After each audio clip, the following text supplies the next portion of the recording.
Hi, we're back. Welcome back. All right, episode 7 of Hold the Sugar podcast. And the final... Oh my gosh, I titled this as episode 6 on my notes. That was last week. Here we are. It's our final little Final day episode of the year. I was going to say it's final day with Brimstone, but yes, Oh, that yeah. too. Yeah, lots of things happening, actually. I'm emotional. It's fine. There was a lot that happened to make you emotional. I was worried about you when I was reading a couple of parts. We'll get there, but Yeah. I did think of you. I cried a little bit. I bet you did. But also my undying, optimistic self was like, there's no way that's true. Yeah. So, Yeah. I didn't fall for it. Okay, well, this episode's going to look a little bit different. Yes. We this have is some our end of the year fun little recap episode. So, of course, we're doing Brimstone because we finished it. So, we're going to talk about that. And then we're going to do some fun little segments that we kind of came up with. Like a fun little get to know us, hang out with us for the new year because this is going to be coming out New Year's Eve. So, yeah. yay. It's going to be great. I think we're both a little nervous about the get to know say, you part. If you can't tell, we're both kind of like, I'm a little sweaty, but it's fine. We just started. The fan's on, so it's gonna be fine. Yeah, because we're gonna open up to you guys a little bit and get a little bit more personal, and that's the idea anyway. Well, we'll see.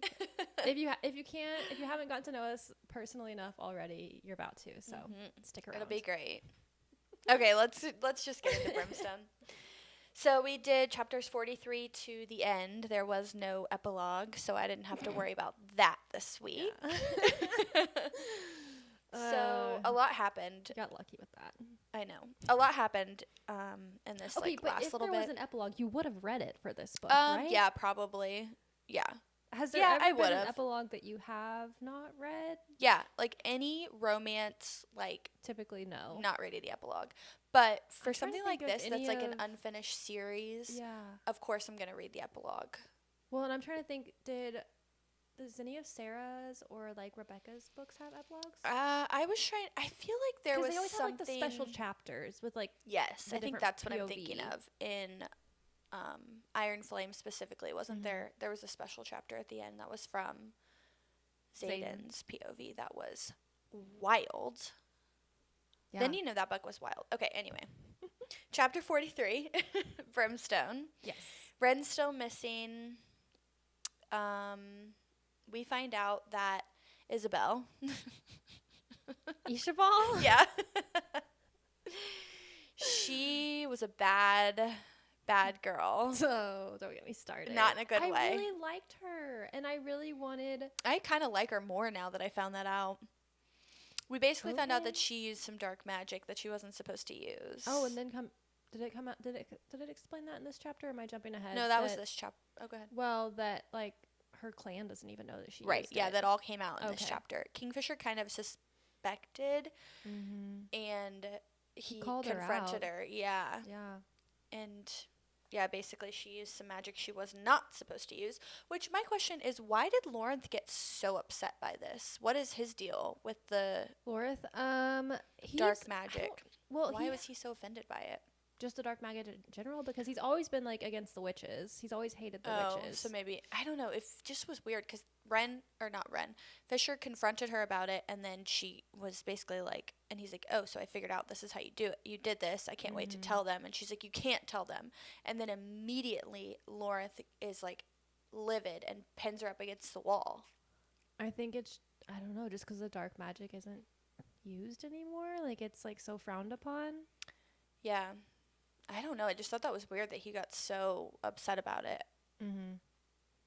Anyway, the rot reached Kalish. Is that how you're saying it? And the fire sprites stayed behind. So, and then the book ended without anybody touching on that. So yeah, we really if they don't were know, okay. We don't know and whenever she goes back later on in her dream, she doesn't see any of them. Well, it doesn't. Yeah, she's obviously not looking for them. I know, but she kind of wanders through the. But they're in the basement. Palace? They're under the. That's true. Their home is under the palace. That's true. They would have no reason to hang out in the palace. Sorry, gone. going back to the Ishabal and like, cause like, all that mess because Lorith like pinned her up on the wall and was like choking her or whatever. I don't know. It was like a whole like Darth Vader moment. I felt like Very in much my what he head. used the Force. Anyway, and then Saris walks in and she's like scolding them, and Yeah. Lorith was like immediately like so shamed. He's like, "Oh, I'm so sorry." Like, Yeah. it was so cute. Yeah. But then I loved what did Kingfisher made the comment, like something about there's something about like annoying or torture anyway, and he made the comment like Carrion tortures me daily, but like I don't do anything about it. Oh, Like, you yeah. don't Now get you have a problem? yeah, Yeah. like, you don't get on to him about it, but you're gonna Yeah. get mad at me for torturing someone for 5 seconds. Yeah, that is funny. I love those Oh, little, yeah, because those she little said, quips. because I think Sarah says, like, we don't torture people. Yes. Like, we'll become, that if we torture people, then we become them. And he's like, well, Carrion tortures me every day. Yeah. I I love always- the little moments like that bring some sort of comedic relief in a very dire situation. Yeah. Oh, and then we have to also, Saris and Kingfisher had a huge like back and forth about going back to Amontreath to like save Oh, the yeah. Fae. Well, the vampire now turned back Fae. Yeah. Kind of to give them a chance because she was like, We can't just leave them. Yeah. Well, and a lot of them were turned against their will. Yeah. So anyway. She's a great female character. She really is. Yeah. But I don't think that they ever actually made it back there yet. No, I don't think so. So they all To be leave, continued. and then Fisher has the fox with him, and then he hears the words, hello, dog. And that's how that chapter ends. So then we jump forward to chapter 44, and they're all, as they step through the gate. Is it a gate? Immediately- Is that what it's called? It's like the shadow gate. Okay. It's just absolute chaos. Yeah.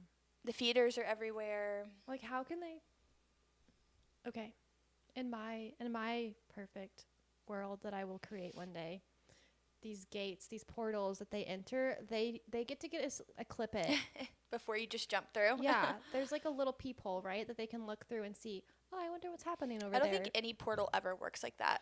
They should. Portals need peepholes. Yeah, that's pretty much what this whole chapter was about. The missing page finally comes up, Yeah, which we thank knew was going to goodness. happen. Well, we didn't, but I feel like it could have been worse. Like, I think the missing page potential could have been a lot worse. So the fact that this was the missing page and she knew exactly where it was, really, she solved it pretty good. Oh wait, and Tao has a god sword now. Yeah. Was that during this chapter? I think that was 45. Oh. Well, this is the one where they figure out Madra's been siphoning all of this power. She's like turned Saris's old home. Now I can't remember the name of it. Yeah. If I try to say it right now, it's gonna sound really stupid. I've got to start audiobook listening so I can actually pronounce these names. Zilverin. No.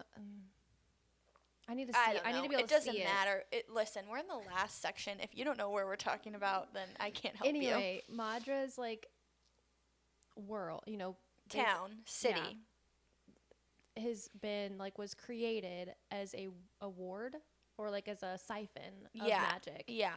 Basically, like A sigil? the city that she sigil. Yeah, the city that she rules over was created in the form, shape, and everything of a like siphon for magic. It's a wheel. It's in the shape of a wheel, which they describe that so like in a Quicksilver. Yeah. Sorry, They described it in Quicksilver, and I remember thinking, that is such a weird way to set up a city. But that makes sense now. Yeah. Because they had all the all the walls that kept everybody out of the different segments and Yeah. Anyway, so that's going to be a big problem. So chapter 45, Madra's hair. Sorry, 1 second. Yeah, go ahead. On 44, I don't know if this has anything to do. I'm just like making note of it in case we have to come back to it, because Sarah's tried to command the vampires, like the feeders that were running around, and it wouldn't work. and it didn't work. And so that made me question a couple things, because she's supposed to have power over them, being that she's the ruler, right? I don't know. I thought all of that power was broken during that spell. But it was only the people who like got that blood. Who I drank thought the blood. And also on the other side of that, Madra created these, So maybe I it's don't think that they different. have any relation to her. That would make sense. I was just like, I picked up on that and I was like, is this important? I think that's what it is. I think since Madra was the one that created them, like She's like, I don't even think that Malcolm would have power over them if he was not. still alive. But he's like the father of all the not actually the father, but he's like the lord of all the vampires, Yeah, right? but And so if Madra is creating them, which how did we ever figure out how she was creating them? no, Yeah. not to my knowledge. Okay, so the hair, Madra's hair being in the plague bag that they carry around, It's so weird. disgusting. But it's because she uses, like, she created some kind of spell, or she's created, sorry, she's scratching. The claws are deep on my lap. Sorry. It's okay. I need to clip her She's claws. trying to be a good girl. She's just She's getting comfortable. Yeah, she really wants to be in the pod today because she has been adamant about sitting here. Yeah. Which is fine. Like, anyway.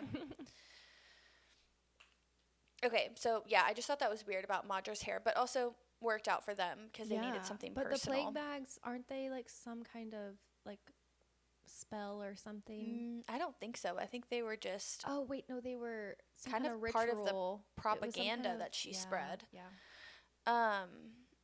Zovena, dead. And Tal's really messed up about it. It's that whole scene is so sad. Like seeing him sitting there. I was really thinking she was gonna have some kind of redemption arc. I thought so too. I said maybe this is our love triangle we've been waiting for. Right. And then all of a sudden she brings it back up and she comes back in the picture and now she's dead. So well, and it sounded like that. Was she the one that was like basically like pulled Tal back in and then was like lording all this stuff over him? And so he kind of made it seem like he was just a dumb boy in love. He fell in love with her and he basically insinuated that she never really treated him right. And then he was stupid enough to like go pledge his allegiance to Malcolm, following her, hoping that she would love him. She never did. So that's an interesting take because I always thought that there was some sort of love story and maybe something happened to her and that's how she became a vampire. And then he went chasing after her. From Tal's little version that he told here, that is not the case. Like, he fell in love with a mean woman who kind of, like, taunted him. Like, and, like, enjoyed it. Yeah. And he just talks about her being, like, a bad person, and that's why she was a vampire. And, yeah, that whole thing was sad. But he also kind of, like, has this realization once she's dead. Like, he thought he would be sad about it, and he's not sad. No. He's just kind of, like, wow, I can't believe I wasted my life. Yes, exactly.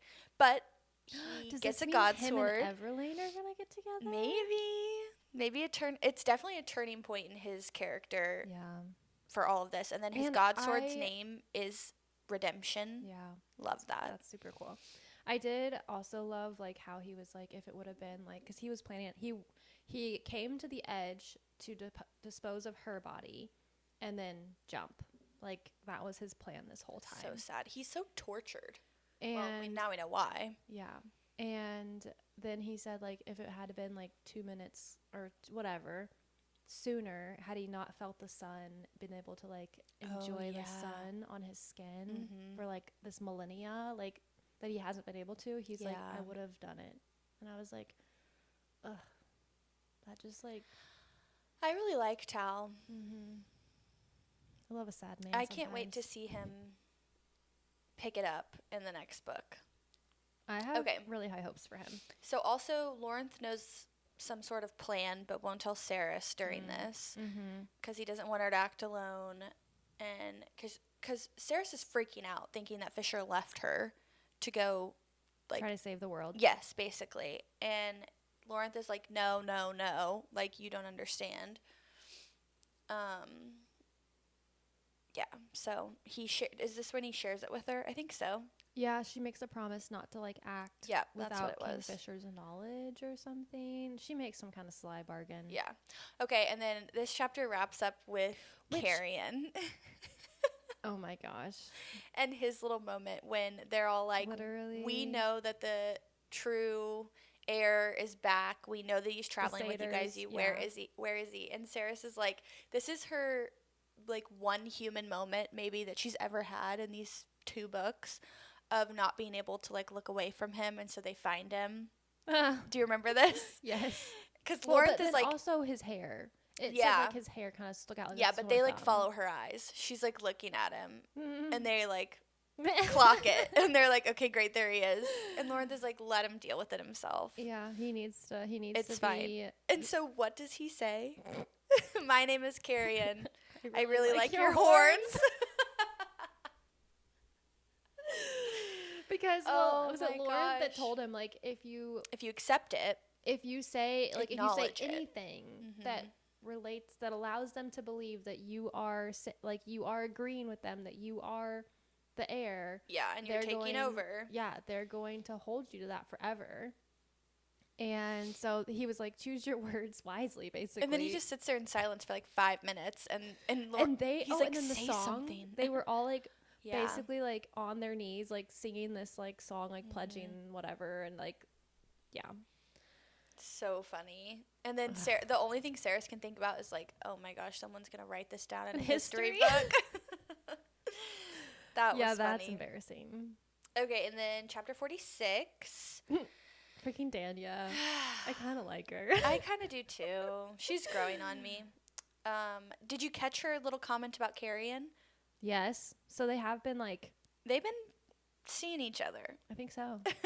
Casually on the side for funsies. So yeah, she has Danya knock her out, which I'm like, that's one way. You could try to go to sleep, but I guess that's more efficient. That's faster. Yeah. And then later on, she does say that she like tried to sleep, but she knew she wasn't going to be able to. So this was just the quickest way. How could you after you just fought with all these feeders, right? And then now your mate's missing, and you're anticipating what you're about to go do. So yeah. So she gets knocked out. She wakes up in Kalish, and the Hazrak is there. Yeah, he's following her in her dreams now. And they have this whole moment. She finds Fisher. He doesn't look so good.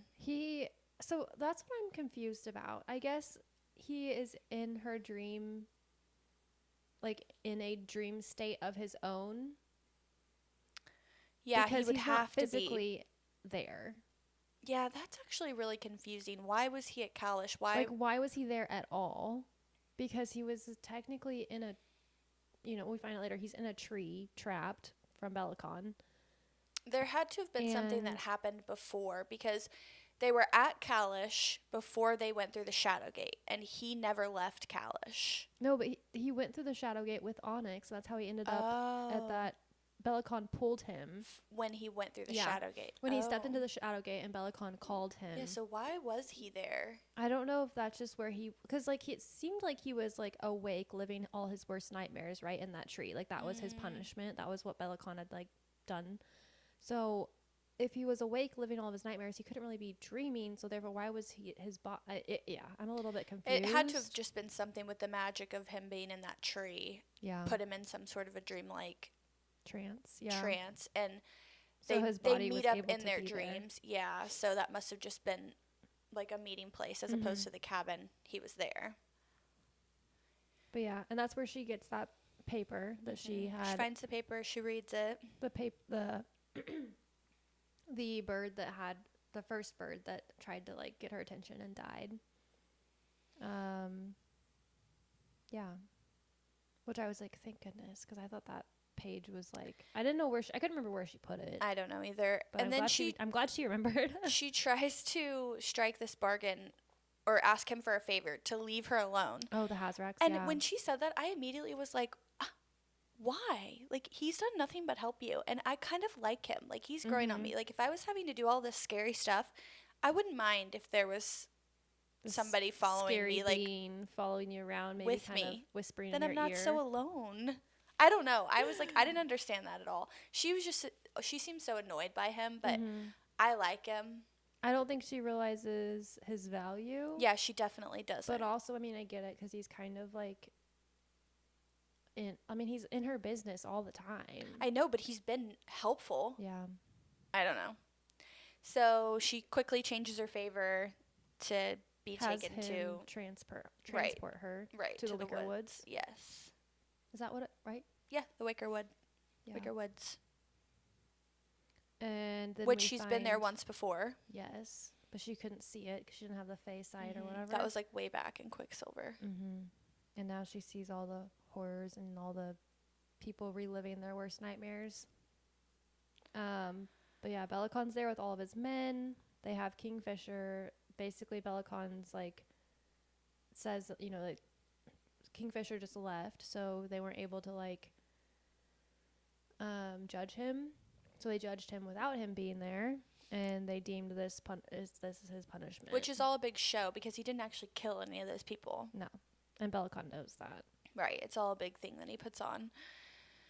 Yeah, so this is when so much happens. There's so much in this chapter. The swords, everything. Yeah. Just basically from this to the end. So Ceres like tries to use Nimmerel. So Nimmerel's like in the ground at the foot of the tree that Kingfisher's like stuck in. She uses Nimmerel and tries to like go after Belacon. Belacon punches her and literally takes hold of her heart. I'm like envisioning this in my head, and I wanted to get sick. I was like,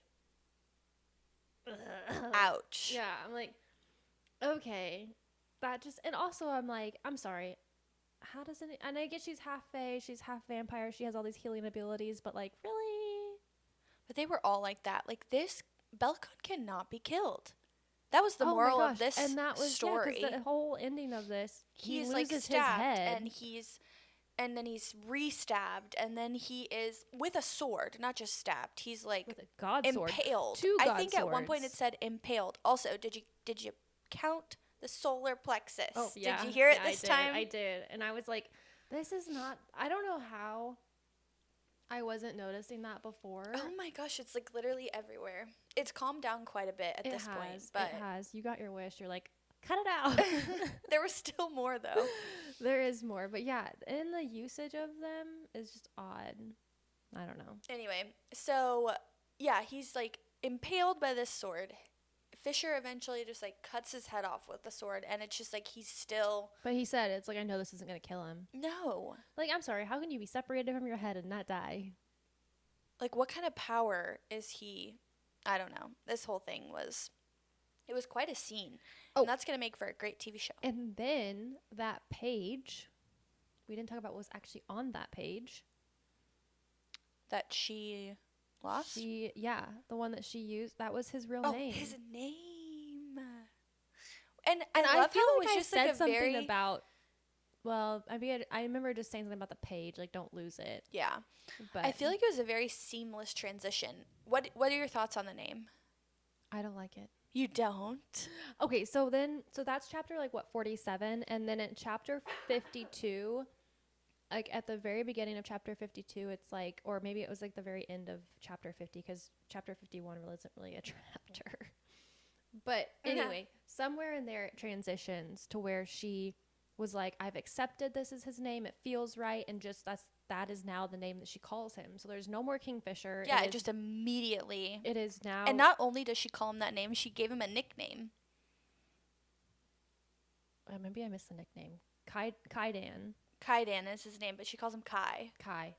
Which I also don't like that because that's like the Powerless series. That's like the main guy. Oh, never read it. I like it. Which is spelled totally different. It is different. I really like his name. I'm here for it. It's just going to take me a minute to get used to this. I thought it was such a seamless transition that just like happened, and I was like, oh, I really like this. And honestly, it's making me like Kingfisher more. See, I'm like kind of a little bit more like feeling him now. Oh, okay. You got a new name and now you're into it again. And now I'm like, okay. Cute. All right. If you ever get bored with Tyler, I'm going to tell him, hey, just change your name until I like you again. No, seriously. Yeah, so she like called out his true name, which obviously is not to be spoken in front of anybody, because then Belacon, of course, is like Kaidan, whatever. That was a long name. Yeah. Go kill Ceres as soon as he was freed from the tree. And then he puts on a little bit of a show. I was like so I'm like, my heart is already going like 100 miles a minute. I do not need all this extra. We all knew he wasn't going to do it. Well, but yeah, I love the whole thing being the Hazrak. Like, if the Hazrak never would have given her that power, she would have been in so much trouble so many times. Oh, yeah. That power that he gave her to unbreak things has been crucial to this Yeah. whole entire story. And then that slimy guy that's like Belicon's like yeah. I can't remember his name. I didn't write it down. But yeah, that slimy His like little second-hand guy. Yeah. No, he's not even that. He's just like a He's like a I'm foot not gonna soldier say that's that. just like a oh, okay. But anyway, he like was trying to kill Saris, and of course there's Onyx who went through the gate with Kingfisher. Yeah. And apparently he hadn't left Kingfisher's side. He like took one of the soldiers' fingers, Yeah, and then he he'd was like just been stealing hanging their around, food, and he'd been waiting. like giving them so much hell, just trying to like, I mean, yeah, trying to like stay with Kingfisher. And then he jumps in front of the sword that was meant to like kill Saris. He sacrifices himself. Like, I can't do it. And of course, like in my head, I'm like, there's no way. I'm like, this fox is either gonna magically come back as some fae because, like, you know, he like had He like turns into a like, person now. yeah, because maybe like he had been cursed, and then he like saved. Anyway, I'm like thinking Beauty and the Beast, right? I'm like, there's got to be some You're kind like trying to figure out any other alternative to this ending other than Onyx but dying. I don't know. Then Saris decides that her rune from the Hazrax, which he literally tells her, if you do this, you're going to lose. Yeah, so at this point they've left. They are like settled. She's mourning Onyx and is summons the Hazrak, which he's pissed so about. Pissed. He's so mad. He's like, I am not yours to summon, lady. Like, and then yeah, basically gets him to answer if Onyx is still there, if his spirit's still there. Yes, it's still there.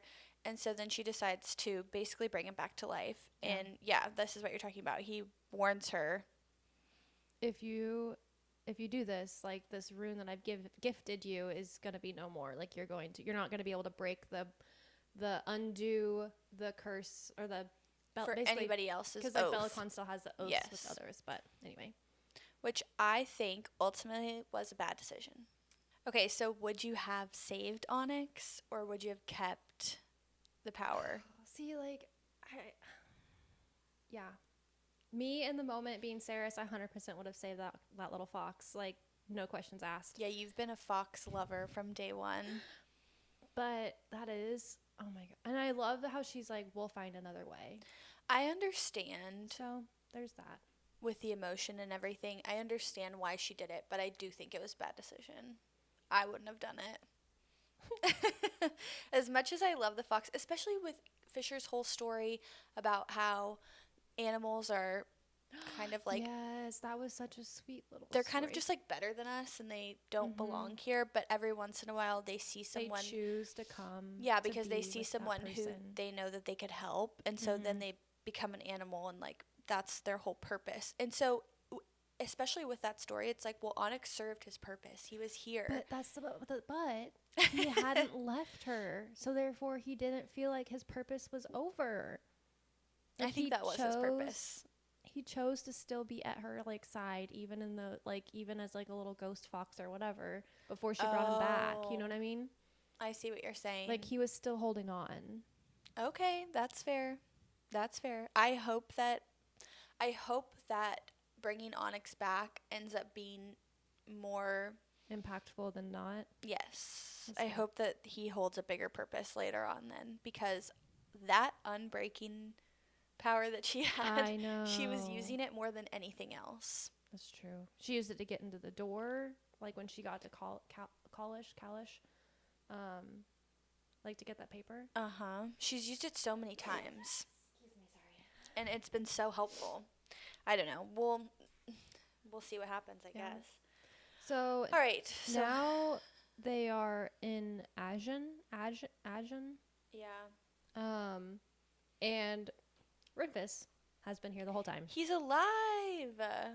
Like, could you throw out a signal or something? You couldn't send a pigeon. You couldn't like seriously, dude. Like you had to have known that this was causing that a we lot were of looking stress. for you. this whole book. And I wonder too, like the Agen Gate, and I think it talked about like stone, like encompassing the whole place. Yeah. Is that why they couldn't find him when they were scrying? Probably. Yeah. I wonder. And if this it was, is like, the blocking gate. the Whenever signal. Everlane woke up and was like, the gate's open. This is what she was talking about. Come to find out, this gate to another world has been opening for like 3 hours every day or something crazy. And there's a bunch of brimstone. Yeah. Okay. Why didn't anybody Sounds tell Sarah like a about perfect this? solution. Go through the gate, get your brimstone, come back, stop the rot. Yeah, and nobody told Sarah about this. No. Also, we find out that this is the gate that Belicon sent Fisher through when he was 11 years old. Basically just trying to kill him. Took his, what's it called? His, It's not his rune. It's... No, like the medallion, the things that Sarah's been making. Protect them. The Quicksilver. Sarah's What has is been it making called? these the whole time. Wow, that's... Wow. Did we even read the book? Anyway, he takes that from him, sends him through the gate. Like, no wonder he went crazy. He was 11. Mm-hmm. I'm gonna think of this. Relic. Thank goodness. Wow. Okay. So that's sad. Sad story there. I mean, it just goes to show you how horrible he was. So then they decide to go through the gate. And chapter 51 is, I hate dragons. And I was like, but I kind of like dragons. I know. I read that and I was like, oh, we have dragons. Perfect. So then a lot happens in chapter 52. Gosh, I swear, the last, like what, 51. This was probably the last 50 really pages. But like the last 2 chapters, maybe. Packed full of information and a bunch of new characters all of a sudden. Yes. Anyway, so they get through. Like my mind is still reeling. They're met with the dragon. They're met by a dragon, which turns out name? I didn't think it gave us her name, did it? I was like searching for it. Maybe I just missed it. I went back. Arisen, Arissan. Okay. I don't know how you say it, but that's how I read it. Yeah. So she's there. They're talking to her. She's Come to basically find out, like, she's the mom you killed or my whatever kid, so you're dragon. gonna be punished. And then they like basically black out, wake up. They're hanging upside down. And why did this also feel like a Star Wars moment, like where they're basically all like chained to these like the poles and yeah. I don't know. Are they chained to poles? I thought they were chained to the ceiling. Well, I pictured it like in the ceiling or something, but I guess they would have to because they let them down. So Fisher's not even awake. Like, of course, the man doesn't wake up first. Hey, he never he's does. finally getting to take a nap. Oh my gosh, so typically male. So they wake up. She's freaking out. They get lowered. There's like all these people watching and like cheering too. Yeah, there's like some kind of game. Maybe that's why I was like feeling like that Star. You know what I'm talking about? Like they're in that arena. They're all like. No. I know I've seen Star Wars, but nah. I think it's because it's like there's like an arena and there's these games going on, which basically just like people fighting to the death with these animals and like. Anyway. Oh, okay. Yeah, I do kind of remember that. Everybody talks about the Padme's like sexy outfit. It's like, oh, I thought that was at a different time. I don't know. It's like she's in like this white little like get up, and then she like gets like clawed by this like tiger thing, and then all of a sudden it's like sexy looking and perfect. Oh no, I don't remember that. I thought you were talking about the little gold bikini thing. But that's a different movie. Leia. Yeah. Oh, okay. Different people. Yeah. Clearly, I'm not a big Star Wars. Okay. Anyway, so they're there, and the 2 guys who I guess are running this court, Caden and like Gareth, or not Caden, Crave. Crave. Is it Crave? Crave, and Githrand. I don't know. I've got to work on the pronunciation thing before we start. Honestly, a podcast. there's just a whole lot in general happening in this last. Like I got through it and I was like, reread it. I kind of did the same thing. So Kingfisher wakes up finally and he starts using shadow power, and they're like, first off, where'd you get that sword? Because it's so cute that Crave has a little replica one. Yeah. Like he's like pretending that he has that sword, and he's like, wait a second, Where'd you get that? Yeah.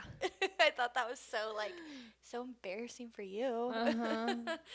Like, And are you even supposed to be here right now? Like, and then he like uses his shadows, and they're like, wait a second, like, where'd you get those shadows? And he's like, same place I got the sword. mm-hmm. Um, he's like, you can't have those shadows here. Only half gods have shadows. Okay, so he's potentially a half god.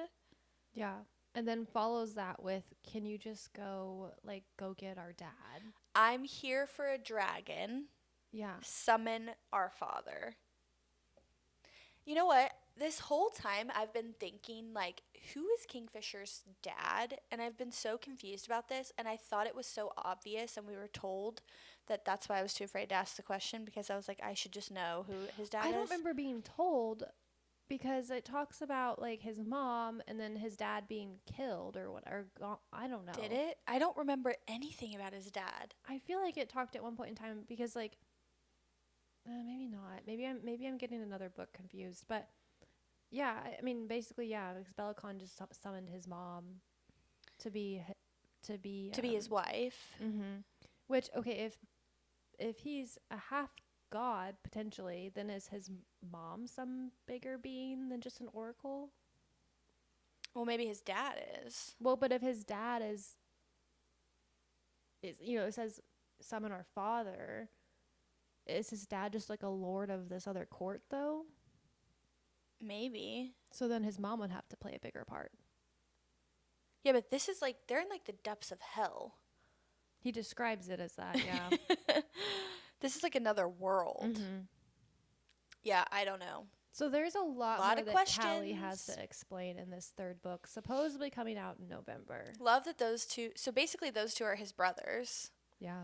And they're like, but they act like they don't know him. But they did say one of them was like, where did you get that? Like, or what did he say? He said, why can't you?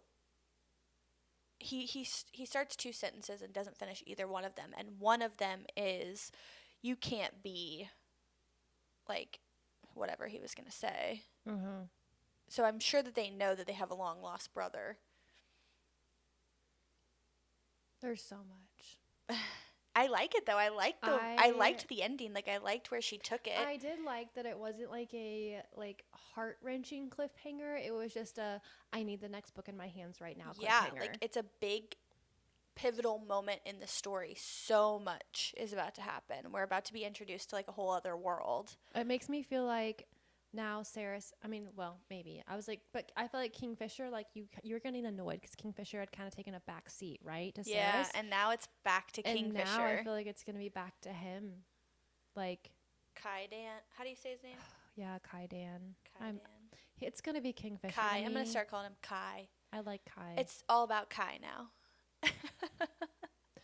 Kingfisher is just I like it. I don't. It's kind of weird when you think about it. Sure. Because he doesn't do any fishing. That is so dumb. It's true. Is that not what you think of? No. From the moment I heard his name, I'm like, that's a weird name. I mean, it's different, but what fantasy realm has like normal names? None of them. But I've just never heard one like Kingfisher. I like Kai. I'm here for it. Read Powerless. You can have your Kai there. Okay, I will. I'll put it on my TBR because it's not very long right now, so. Oh, really? No, it's like way too long. Oh, I was like, wait, when did that change? No. Okay, overall thoughts, though, of Brimstone. What did you think? How are you feeling? Obsessed. You liked it? Did you like it better than the first one or no? That's hard to say because I feel like it all starts to run together. I definitely didn't dislike it.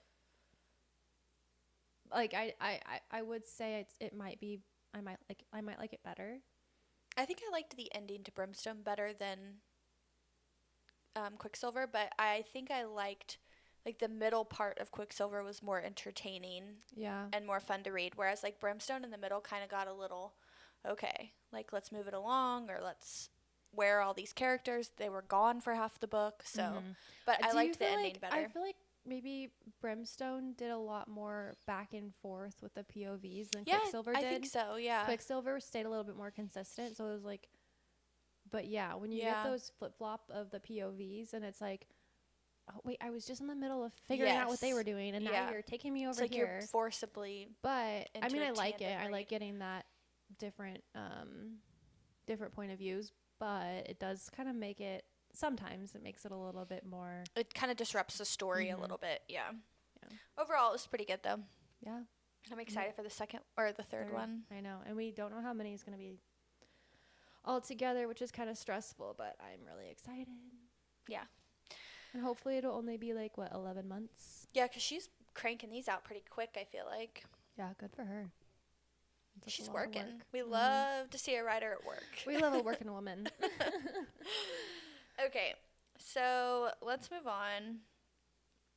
So Kylie and I kind of had this conversation a little bit off camera, but we're going to have it on camera now because we were talking about our reading goals for the year and what we use to keep track. So I know we're both on Goodreads and we're both on Fable. Yeah. And I was panicking last night, like trying to remember all these books that I've read and like throwing them into my Goodreads last night. And I remember just thinking while I was doing this is so not fun. Like this just feels like more work. And to be honest, I signed up for Fable, logged into it, used it like twice, and never got back on it. So I liked it.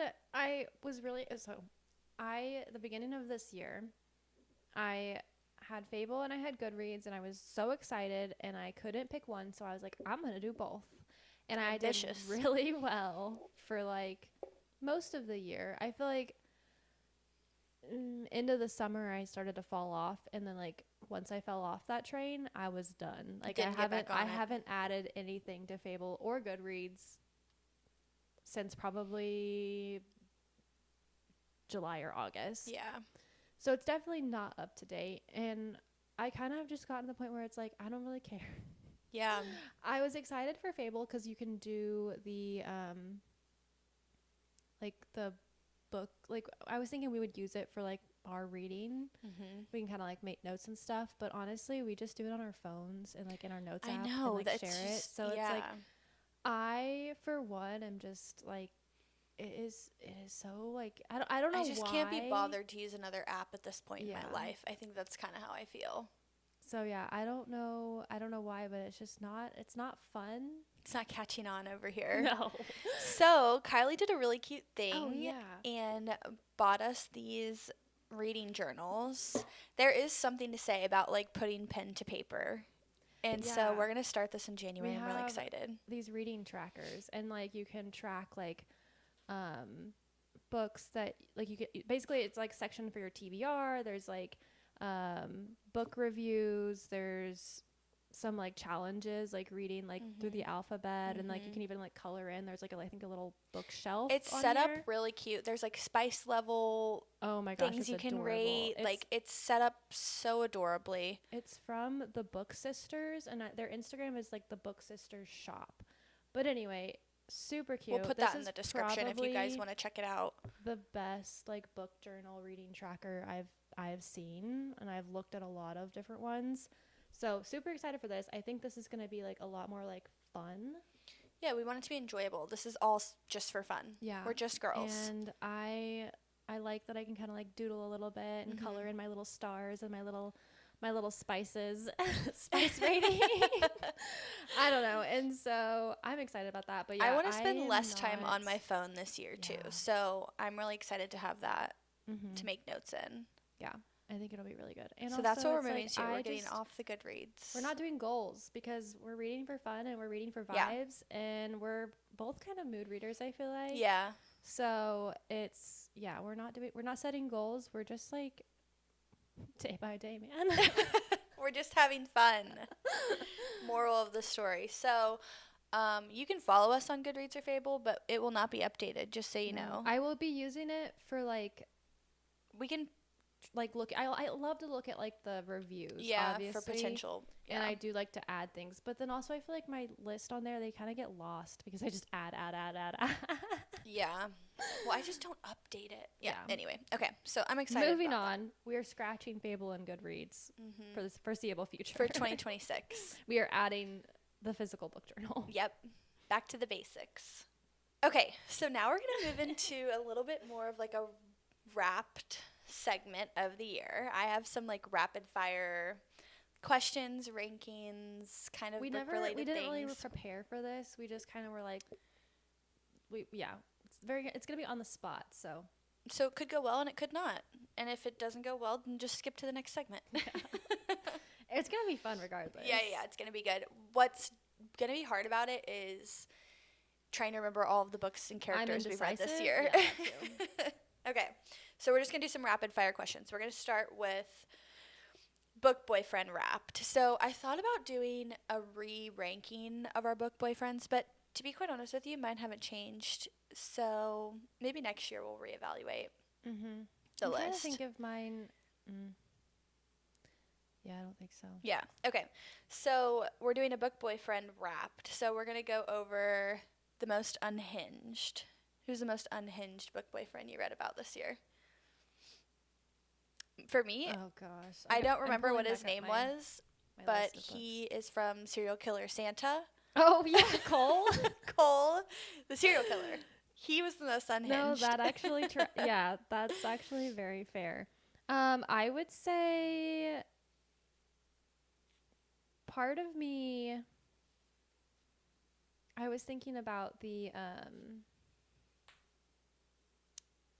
Lights Out and Caught Up, the Vanessa Allen books. And I think the second book, the guy in that one, was the most unhinged. I haven't read that, so I don't know. You should. They're good. Okay, second one is who's giving the most golden retriever energy? Oh, Garrett. Yeah, that was mine. I sure. was going to say Garrett, too. Yeah, that was great. Okay, Shadow Daddy of the Year goes to...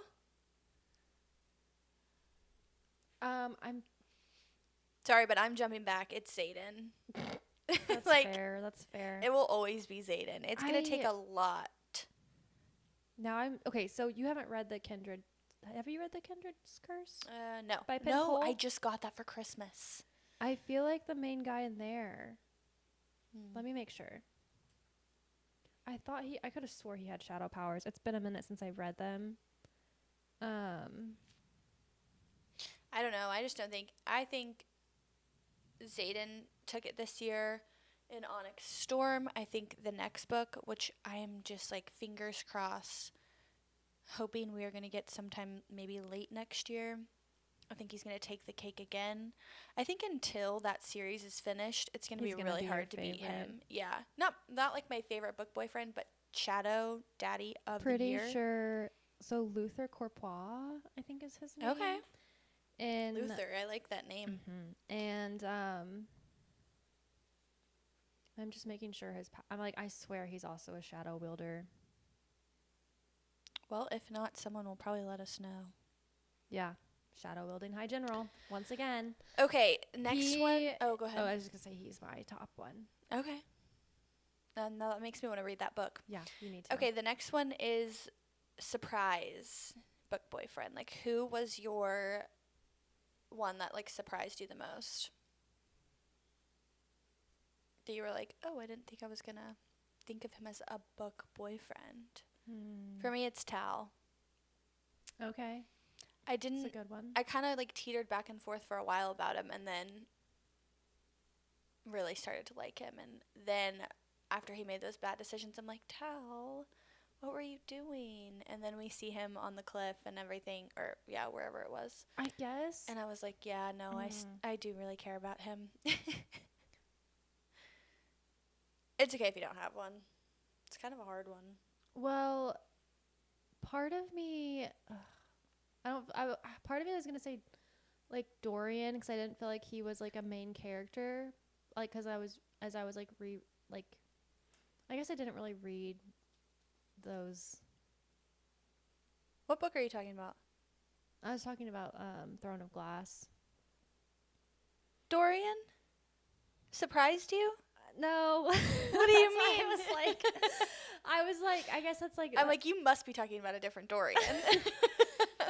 Well, I just was worried that he was going to be so short-lived Oh. that I wasn't going to get to hold on to him as a book boyfriend. Oh. But Oh, I've you're like, trying to like say stuff without saying stuff, I feel Yeah. like at this point. but I've just like really held on to that, like Yeah. wholeheartedly. Yeah. Okay. If that makes sense. Yeah, it does make sense. And we'll get more into that in 2026. Yes. Okay, so last is overall book boyfriend of the year. You have to name one. One and only one. So hard. I know. Oh. You go first. I'm going to go with I want to say Rowan, but I'm not going to do Rowan yet because I feel like I haven't even reached his full potential. So I'm going to That's wait true. because he's probably going to be my 2026 one. So I'm going to let that. And honestly, I think I'm going to go with Zayden. I knew that was coming. I don't know. I'm having like I read those books a long time ago and then took like obviously a long break, you know, because that was like the beginning of the year when Onyx Storm came out. And then recently I've kind of been like reliving it a little bit because Tyler is reading them. So I'm getting to, that's true. I'm having like all these things, like you just kind of forget about it. And then he was bringing up all this stuff and I'm just like, oh my gosh, yes. And I remember feeling like this when I was reading these books. And so, I don't know, Zane's been on my mind a little bit. Yeah. So I'm going to go with him. I see Quicksilver Kingfisher. I would have 100% been on like, yes. Yeah, he would have been your number one.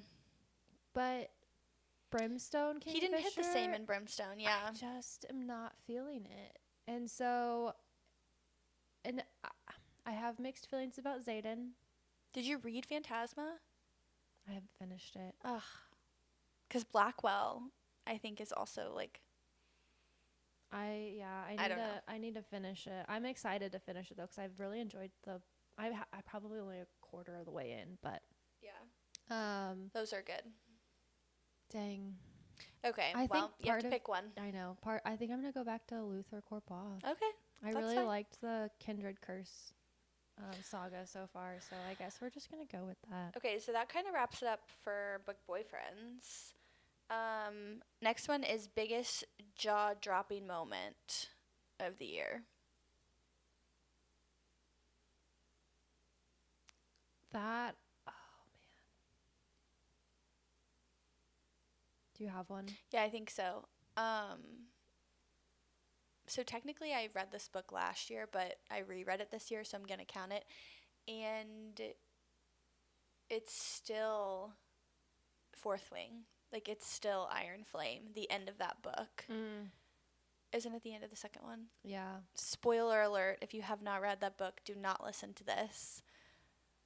When he pulls fat power, like, from the ground. Wait, that was the moment? Yes. For you? Oh my gosh, it like I kind of saw that coming. No, I didn't. I had so much more faith in him than that. Like I just did not Like expect I wanted him to do so. He had but so much riding on his shoulders, like which is why so much. The whole entire revolution is riding on his shoulders, and the responsibility of all of those kids. And he is just gonna like do that for what? To potentially save her? I don't know. that was like potentially saving everybody though. Was it though? I don't know. That he made it seem like a last resort, but in my mind, it didn't look like. I don't think we needed that. That was not a last resort moment. Yeah. That killed me. I hated that. And then having to wait. Oh, see that for me it was like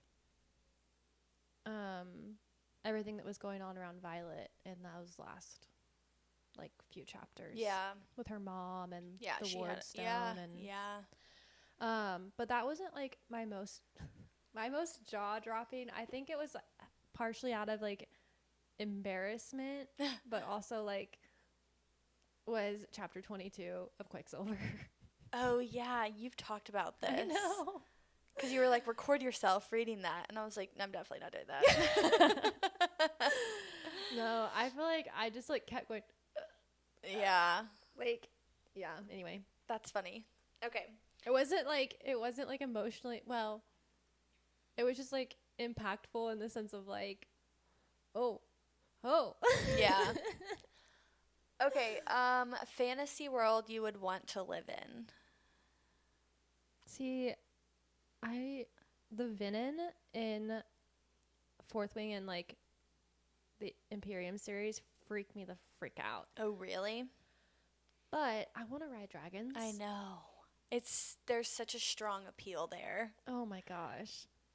Yeah. Honestly, to be in any part of that world, to be a scribe would even be a good time, I think.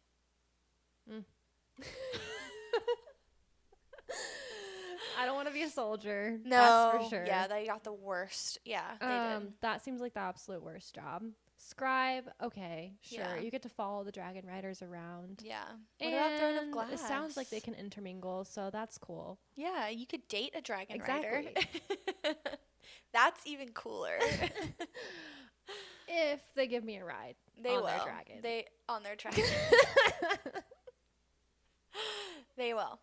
I don't know. I mean, yes, that's appealing, but also the Throne of Glass world. Oh my gosh. Oh, Dorian, yes. I mean, okay, actually, oh man. Nah, why'd you have to bring that up? Now well, it's part of the discussion. I think that would be my now world. I'm torn. Oh my gosh, and just to be in, not Selena, but Aelin, Selena, whoever, like, to be trained by that woman, like, please. Oh, Sign me up. I need a class. To be trained by any of them, honestly. Okay, now we're going to move on to female main characters, since we kind of talked about the men. Okay. Yep. The males. We have to give the women their spotlight. So, combat skills. Who are we giving that to? Oh, gosh. See, but you haven't read the Kindred Curse, like, DM That's okay. Bellator. You can still give them this. I know. But see, like, Diem and Saris, I feel like both of them. Violet, I'm sorry. No. Any other female character could kick Violet's behind. Aelin, I feel like Aelin and Saris, because they both have, like, Fae abilities. I agree with that. Are going to be up there. Okay, emotional intelligence. We have to give a shout out to the girl in The Mistake. What's her name? Yeah, Grace. Grace. That goes to her. Yep. I can agree with that. And then growth arc. Who's grown the most? I kind of feel like it's Saris. Yeah, she knew nothing and then has just come in and, like, figured it all out on her own. And arguably, like, Aelin, yeah, but she did that over the course of how many books? So I'm like, Saris in 2 books has basically went from 0 to 100. Yeah. And she's done it without anyone's help. Mm-hmm. She's just figuring it out. So, okay. And then last but not least, overall book of the year. No explanation. You just have to give your top book of the year.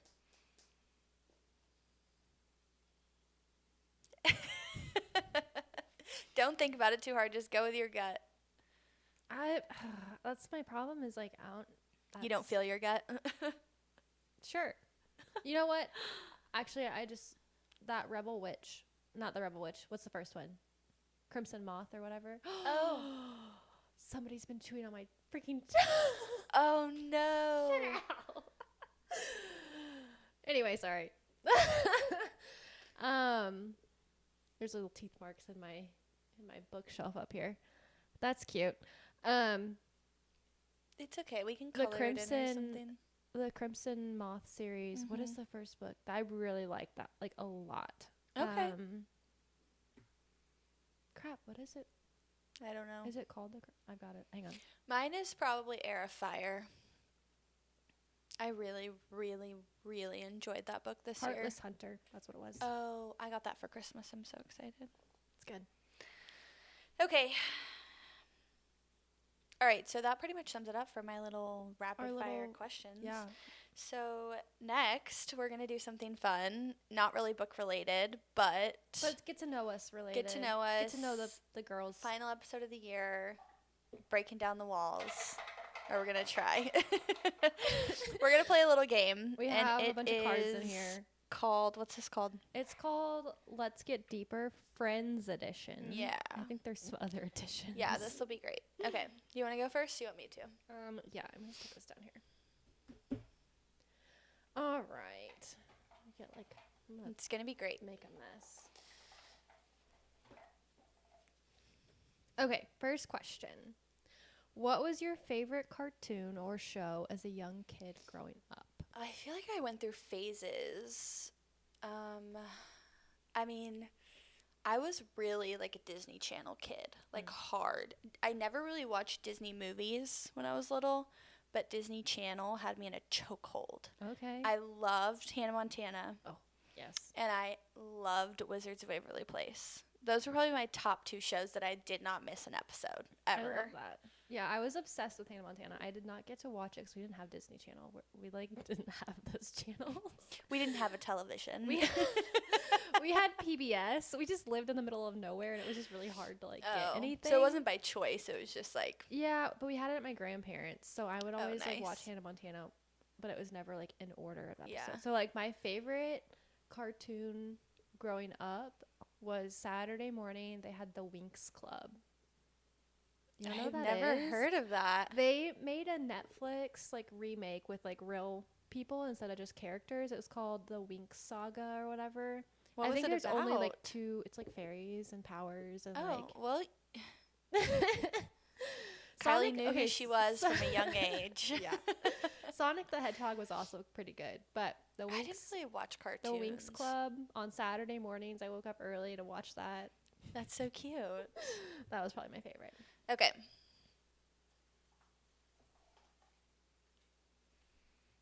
What's the best hangover cure? Oh, you're asking? I mean, we were both going to go, but. Yeah, well, I feel like I haven't had enough opportunities to really figure this one out. I've also, I don't know that I've ever truly had a hangover. Oh my gosh. And maybe this is, so tell me this. So one time when I was in Miami with my friends, I woke up and I swear I was still fully intoxicated. Oh yeah. I mean, that's not really a hangover. I just Okay. think you probably woke up drunk still. I was functioning and I felt okay. I just was I'm like, have I Well, the been older you get, the drugged? more the hangover hits, for sure. I would say what I like to do if I wake up and don't feel so great, liquid IV Oh yeah. immediately. Mhm. That helps so That sounds- much, and just a bunch of water, Mm-hmm. and then some nasty, greasy food. Oh. I was what are we about to say? And Okay. orange juice. I do not drink orange juice ever, But it tastes good or sounds but for good some after. reason, yeah. Okay. Good to know. So Keep that in my back pocket for Yeah. one day. I think everyone's different though, but that's just what I like to do. I've always just heard bread. Carbs. I like to have a grilled cheese or Oh, something That like sounds that. beautiful. I know, right? Grilled cheese, glass of orange juice, and some liquid IV. What And a I'm good combo. to go. Okay. What is your favorite family tradition?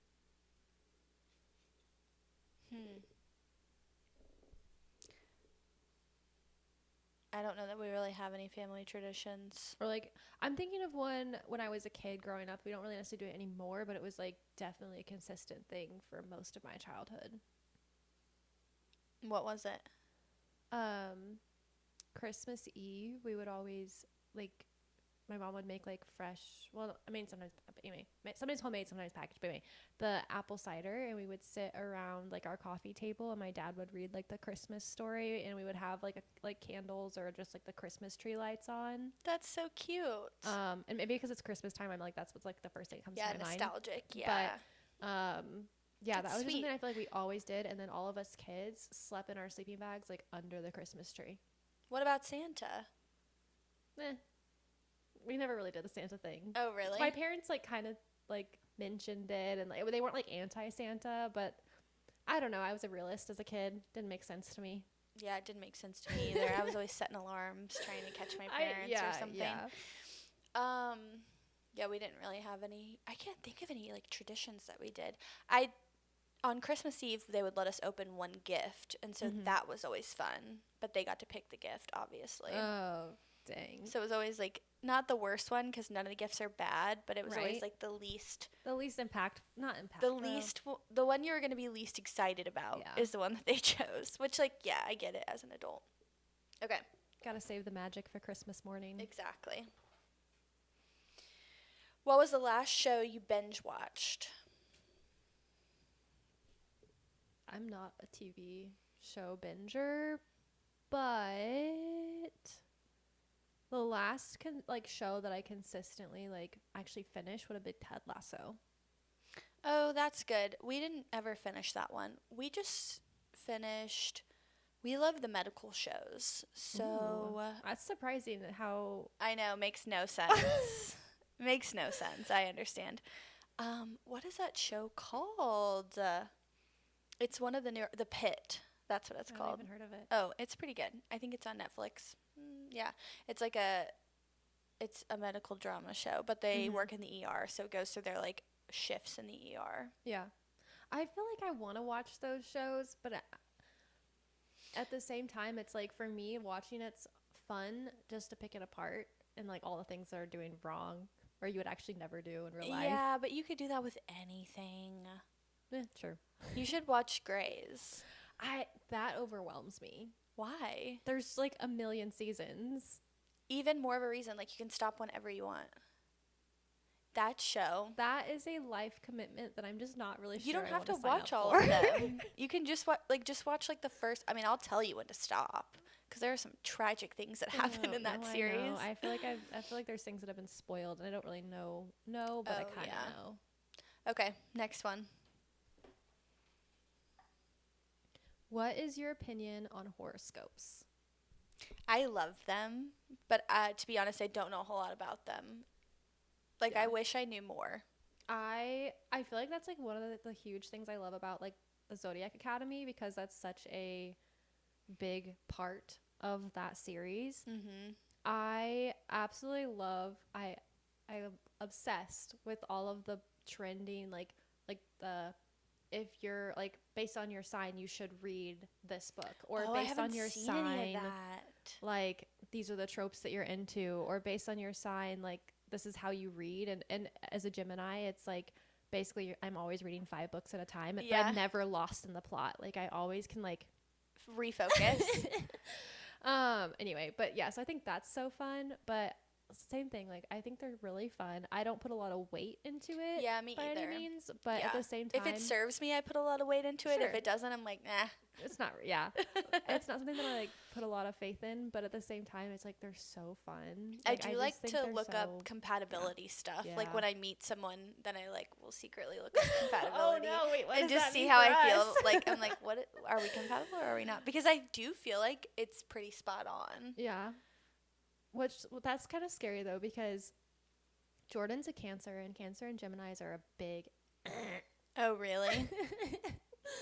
So that's always been fun to me. I'm always like, I'm going to beat the odds, I guess. Wait, I think that... Where's my phone? But I loved whenever we looked up Jordan and Tyler, like the guys. Yeah. It basically said they were BFFs. They were like BFFs, cute little homebodies, like cute little like housemakers together. It's kind of what it made it sound like. Yeah, they were. Like they could be in a relationship if anything ever happened to us. They'd be able to work it out. I'm looking up our compatibility. I feel like we... 'Cause you're a Libra, right? Yeah, I'm a Libra. You're a Gemini. Highly compatible and dynamic friendship. Yeah, I like Geminis. Some people don't. Some people think we're crazy. Yeah. I think that's why I like you. Okay. Oh, have you ever had to call emergency services? If so, what for? Absolutely not. You have never? You've never, ever, ever once dialed 911? Mm-mm. That's so crazy. I dial 911 all the time. Please don't do it around me doing ever. a like I'm helping. Like that's what it's there for. Like I'll give you a couple of examples, okay? Once, but like do you call the emergency line? Yeah. To tell them if there's an emergency. Okay. Like if there's a car accident, I'm calling and reporting it. Okay. If one time there was like some man who looked Like, he had been making some bad choices, and he was walking down the street, and I was like, it's dark, and it's near a highway. Someone's going to hit him. I'm calling emergency. Like, that's what it's there for. You're right. One time I thought I saw a kid breaking into a church, so I called it. Like, I'm calling people in left and right. Watch out. They're probably like, this girl again. They have your numbers saved. Yeah, for sure. Wow. No, I guess I have never thought about actually If using that. something was happening to me, I would want somebody to call it in. If I got into a car accident and someone just drove by, somebody better be calling that in. That's how I feel. Maybe I did. Oh, maybe actually I did call when I got into a wreck. Yeah. I say I was hit. You just have to be careful, though. I was hit. I did not cause the wreck. But well, you do have to be careful because they will call you back. Like, I once called in a car accident that I saw, and like 6 months later, I got a call from like an attorney, and I guess they were going to court over this whole case, and so they're like, "Can I ask you some questions?" And I was like, "What you saw I 6 months ago?" Yeah. They were like, "Was it let raining?" me just file through those in my brain real quick. I know. Yeah. So I don't know if I helped, but I tried. I feel like, yeah. And I'm like, "How'd you get my number?" This is weird. It's on record. Okay. Okay. Is it your turn? Yeah. It's your turn. You draw. Okay. We'll do a couple more of these, just like really quickly. What are your pet peeves? Ooh, pet peeves. Well, breathing too loudly really gets me going.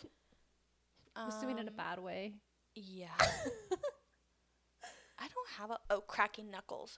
Ooh, I cannot stand when people crack their knuckles. Okay. Yes, it makes my whole body just like hurt to hear somebody do that.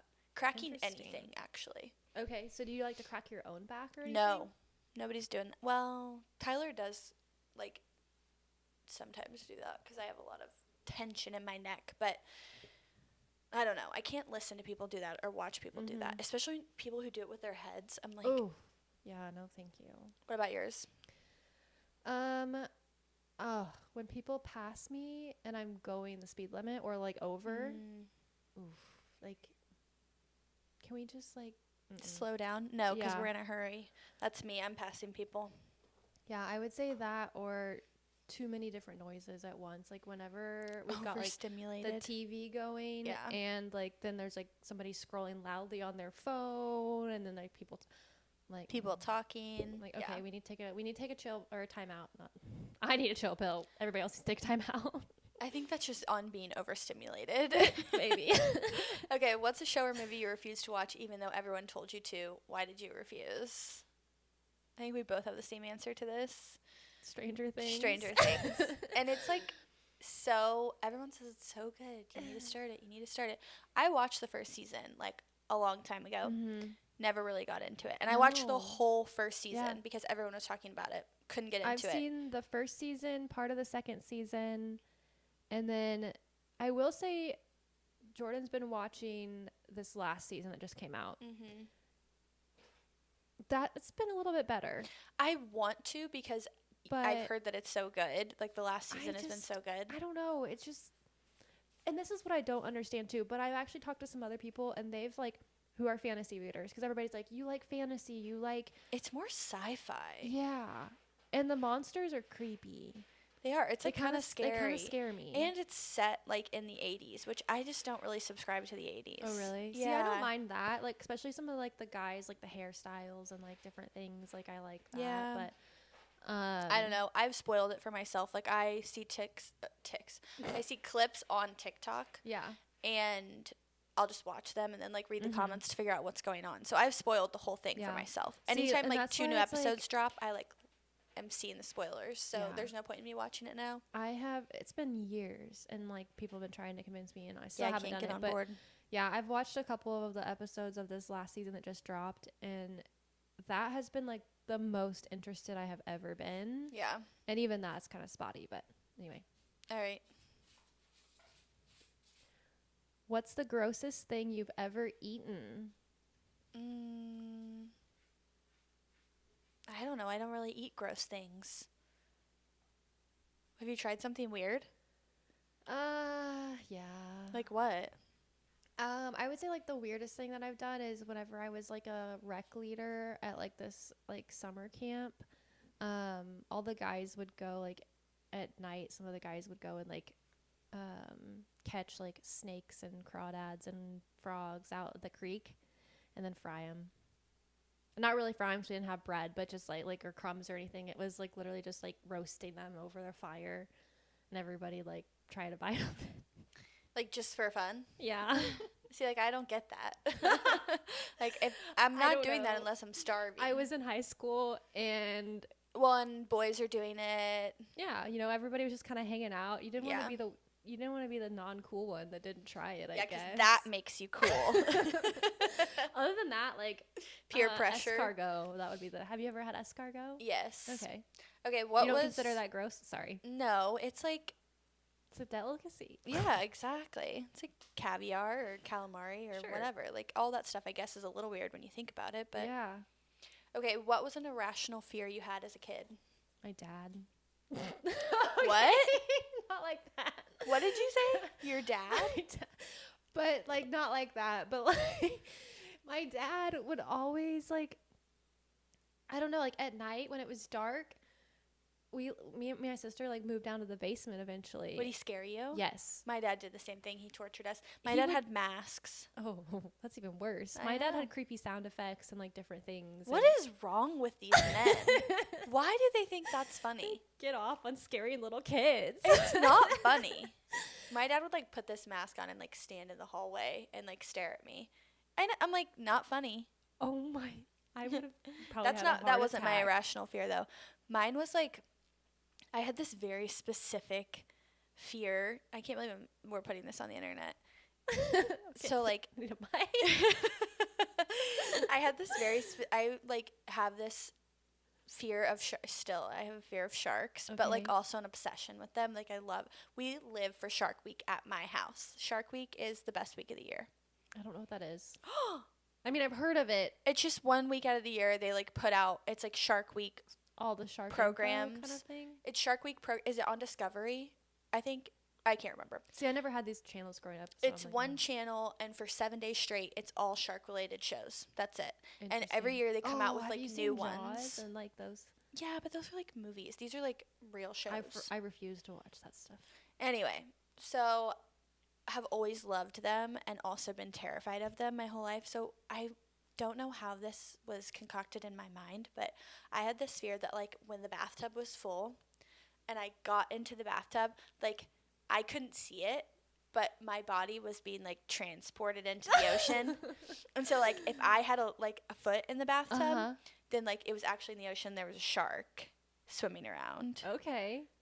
So it was really difficult. I went through a little season of life as a child where I would like pretend to take a bath because I was too scared to get into the bath.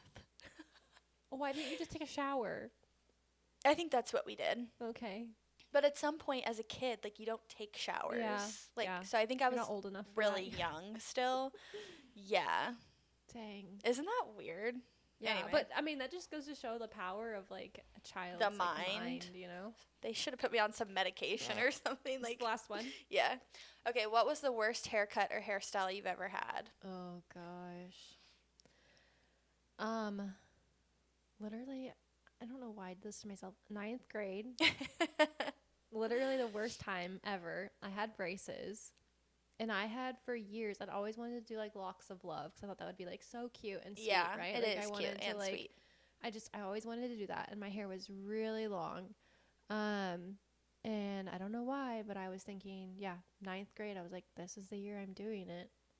Like I said, had braces going into high school. And you chopped all your hair off. Awkward AF. Tallest girl in my class. Yeah, lanky, haven't quite figured out your body. No, like just like a walking skeleton essentially. And I chopped all my hair off, so I show up to school when she was like, oh yeah, it'll just be like, you know, they were like collarbone, like, you know what I mean, like just like on my shoulders. It was shorter than that, wasn't it? No, it was off my shoulders. And I had, anyway. We need to see a picture of that. I wish there didn't exist.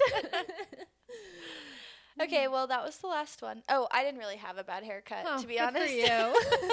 My mom growing up didn't let me really do anything to my hair, like color it any Oh of no, that I never. stuff. I didn't color my hair, or I put highlights on it for the very first time. Like I think after I graduated college. Yeah. But Yeah. So I don't know. My hair's pretty much always been the same. yeah. All right. Well. Okay. Well, that was our. I guess that wraps up the whole episode, actually. And the year. And the year. So crazy. Wow. I'm excited for this next little season. Yes. Though. We have so many fun things that we're excited about Really for exciting 2026. things. Yeah. And the biggest one starting off is going to be kind of recapping Throne of Glass. Throne of Glass. I'm so So- excited because I've been living this Throne of Glass life for quite a while now. It's a commitment. I think I'm going on, this is my 3rd year. Oh my gosh, Kylie, we're finishing Going Kingdom into- of Ash. Going into year 3. We're finishing Just Kingdom holding of on Ash. for dear life. It's going to be great. So yeah, stay tuned and pick up Throne of Glass, not Assassin's Blade. Or Assassin's Blade, which I would highly recommend. It just makes sense, but we're gonna go into this. Catch the next episode, for the debate of It when to read might Assassin's get a little Blade. heated. Just a little bit. Okay, well, I think that's a wrap for All right. 2025. 2025, we out. Bye.